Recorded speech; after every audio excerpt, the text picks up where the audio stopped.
Olá, bom dia. Aqui quem fala é o Pedro. Eu acabei de acordar, então não se importem muito com o cabelo, né, que tá meio maluco, inspirado assim no Albert Einstein. Mas também é uma forma assim de vocês conseguirem prestar mais atenção, né, no que eu falo. Bom, em primeiro lugar, é um prazer estar aqui, tá voltando aqui para pro YouTube para poder passar um pouquinho do que eu sei. E hoje a gente vai fazer um vídeo mais voltado para estudo e para conhecimento. E eu vou usar o livro dos Espíritos. A gente vai abrir o livro, vai selecionar uma questão e discorrer sobre ela. Ok? Vamos lá. Primeiro vamos fazer uma prece inicial. Senhor, estamos aqui reunidos e pedimos para que possamos desfrutar da calma, da sabedoria, da paz, do amor, do discernimento e do perdão. E na casa de cada um que esteja aqui assistindo, e na minha, na nossa também, possa ser banhada de bons fluidos, e todos os irmãos que estão precisando de auxílio que possam ser acolhidos. Que assim seja. Amém. Então vamos lá, vamos abrir.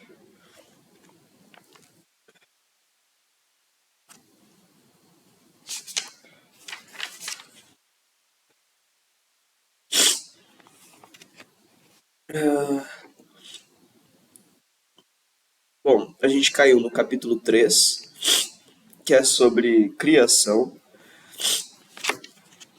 que fala sobre considerações e concordâncias bíblicas referentes à criação do planeta Terra, ou a criação. Bom, vamos ver aqui o que ele está dizendo para a gente poder considerar.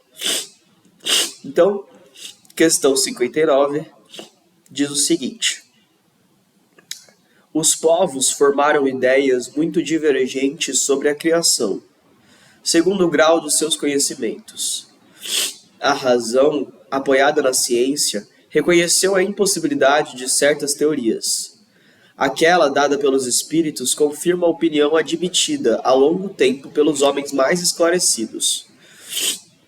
A objeção que se pode fazer a essa teoria é que está em contradição com o texto dos livros sagrados, mas um exame sério faz reconhecer que essa contradição é mais aparente que real e que ela resulta da interpretação dada a um significado frequentemente alegórico.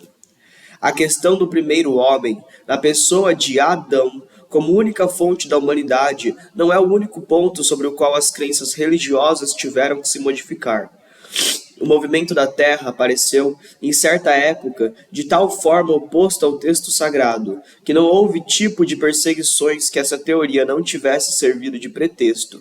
E, todavia, a Terra gira malgrado os anátemas, não podendo hoje ninguém contestá-lo sem agravar a sua própria razão. A Bíblia diz, igualmente, que o mundo foi criado em 6 dias, e fixa a época em torno de 4.000 anos antes da era cristã. Antes disso, a Terra não existiria, foi tirada do nada. O texto é formal. Eis que a ciência positiva, a ciência inexorável, veio provar o contrário. A formação do globo está escrita em caracteres perenes no mundo fóssil, estando provado que os 6 dias da criação indicam períodos, cada um podendo ser de várias centenas de milhares de anos. Isto não é um sistema, uma doutrina, uma opinião isolada. É um fato também constante como aquele do movimento da Terra, e que a teologia não pode se recusar a admitir. Prova evidente do erro em que podem cair os que se atêm à letra das expressões de uma linguagem frequentemente figurada.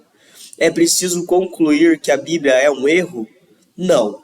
mas que os homens se equivocaram ao interpretá-la. A ciência, escavando nos arquivos da Terra, reconheceu a ordem pela qual os diferentes seres vivos apareceram em sua superfície, e esta ordem está de acordo com aquela indicada na Gênese, com a diferença de que esta obra, ao invés de sair milagrosamente das mãos de Deus, em algumas horas, se realizou sempre sob sua vontade, mas segundo as leis das forças da natureza, em alguns milhões de anos. Deus ficou, por isso, menor ou menos poderoso? Sua obra ficou menos sublime por não ter o prestígio da instantaneidade? Um momento, eu vou só ligar a luz aqui, mas eu vou cortar, então vai ser rapidão. Então, continuando onde a gente parou. Sua obra ficou menos sublime por não ter o prestígio da instantaneidade? Não. Evidentemente, seria preciso fazer-se da divindade uma ideia bem mesquinha para não reconhecer-se a sua onipotência nas leis eternas que estabeleceu para reger os mundos. A ciência, longe de diminuir a obra divina, nola mostra sob um aspecto mais grandioso e mais conforme às noções que temos do poder e da majestade de Deus, pela razão mesma de se cumprir sem derrogar as leis da natureza. A ciência, de acordo nisso com Moisés, coloca o homem em último lugar na ordem da criação dos seres vivos. Todavia, Moisés indica o dilúvio universal no ano 1654 do mundo, enquanto a geologia nos mostra o grande cataclismo anterior da aparição do homem, atendendo que, até hoje, não se encontrou nas camadas primitivas qualquer traço de sua presença, nem de animais da mesma categoria sob o ponto de vista físico. Mas nada prova que isso seja impossível. Várias descobertas já fizeram surgir dúvidas a tal respeito. Pode ocorrer que, de um momento para o outro, se adquira a certeza material dessa anterioridade da raça humana, e então se reconhecerá que, sob esse ponto, como sobre os outros, o texto bíblico é uma alegoria. Eu vou parar por aqui, porque é bem longo essa explicação que ele nos dá, mas já dá pra gente comentar bastante a respeito, né? Eu não sei se eu pulei uma parte aqui enquanto eu estava lendo, mas acredito que não vai mudar muito o sentido da nossa conversa. E só estou marcando aqui, colocando um papelzinho para marcar onde a gente leu, para depois a gente poder ter uma base de estudo. Então, o que vai acontecer aqui? Estamos falando sobre a criação da Terra. Na Bíblia, essa criação é dita que aconteceu em 6 dias e no 7º Deus descansou. Muitas pessoas acham o texto bíblico um absurdo. Mas, quando pensamos na ciência e dividimos esses 6 dias em 6 períodos históricos, então temos um pouco mais de sentido naquilo que estamos lendo. Assim como esta parte da Bíblia, todas as outras partes são necessárias serem interpretadas da forma correta. Então, não podemos levar a Bíblia de maneira literal. A Bíblia em muitos momentos, ela é uma linguagem alegórica. Em outros não, como por exemplo quando nosso Jesus Cristo diz: ame a Deus sobre todas as coisas e ao próximo como a ti mesmo. Esta não é uma linguagem alegórica. Agora, quando é dito no livro de Gênesis que a Bíblia foi criada em 6 dias consecutivos e no 7º dia Deus descansou, é uma linguagem alegórica que precisa ser interpretada. Isso faz Deus menos poderoso? Isso faz Deus menos onipotente? Não. Faz ainda mais, porque ele respeitou as leis da natureza ao criar as suas coisas. Então, em vez de criar de uma hora para outra, ele teve paciência, ele teve o senso de saber o que era a hora certa de cada coisa para não desrespeitar as leis da sua própria criação e conseguir equilibrar as coisas.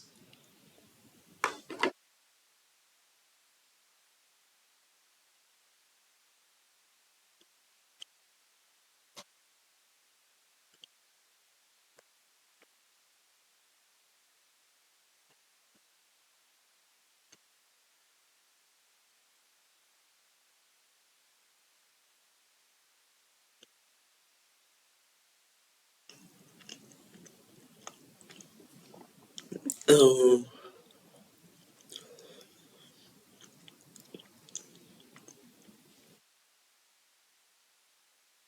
Então, podemos concluir que Deus, ele é algo muito mais complexo e é uma figura muito mais inteligente, esperta, paciente do que nós podemos conceber. Ahn, e aquela figura de Deus como um homem de barba branca é uma figura um pouco infantil. Um Deus mágico que faz coisas instantâneas. Vemos aqui um Deus muito mais real. Então, e mesmo assim não deixa de ser poderoso.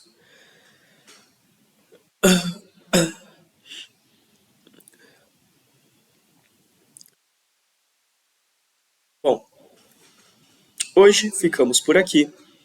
Fiquem atentos porque terão mais conteúdos no canal. Se você assistiu o vídeo até aqui e gostou desse meu visual maluco, enquanto eu explico sobre a teoria de criação, ao olhar da espiritualidade, ao olhar da divindade, dá um gostei, se inscreve no canal, ativa as notificações e fiquem atentos para os próximos conteúdos, porque esse aqui foi um conteúdo só de volta, por isso foi tão básico assim, foi meio às pressas, mas terão mais vídeos, porque agora estou num ambiente mais propício, com instrumentos melhores. Então, fiquem atentos para os próximos vídeos, porque terá muita coisa boa por aí. E para isso você tem que ativar o sininho das notificações para conseguir se inscrever, curtir o vídeo para conseguir acompanhar, para o YouTube entender que você gostou e te enviar mais vídeos, próximos vídeos. Ok?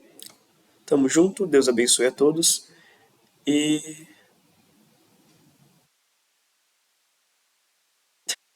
falou.